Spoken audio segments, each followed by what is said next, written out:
found a video of my brother's funeral.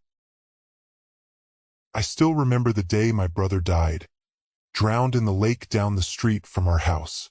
He was 13 and I was 7. After that, his room became a kind of museum frozen in time. My parents never touched it, too raw with grief. 11 years later, the door still creaked when I pushed it open, the air stale with memories.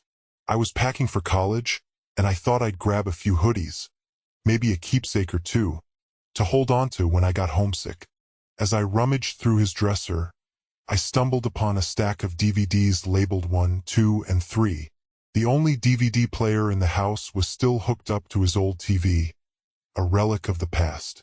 I told myself not to play them, that they weren't mine, but the curiosity gnawed at me.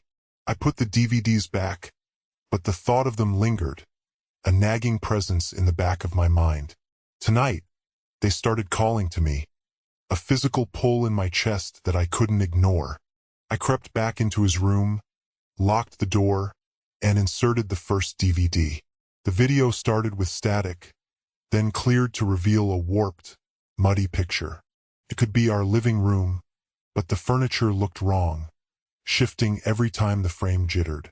I heard familiar voices, my mom calling my brother's name, and his laughter, which swallowed me whole. But beneath it, a low, deliberate voice whispered, "You haven't noticed yet." The video cut off and I scrambled to replay it, desperate to hear my brother's laugh again. I paused the video every few seconds, trying to make sense of the flickering shadows and distorted images. But nothing held still, and my brain felt like it was short-circuiting. Then, I froze the frame just before my brother's laugh, and a faint, yellow caption appeared. July 30th, 2015, 7 months after my brother drowned. My mind reeled, trying to process the impossible. I forced myself to breathe, to push back the rising panic, and pressed play again.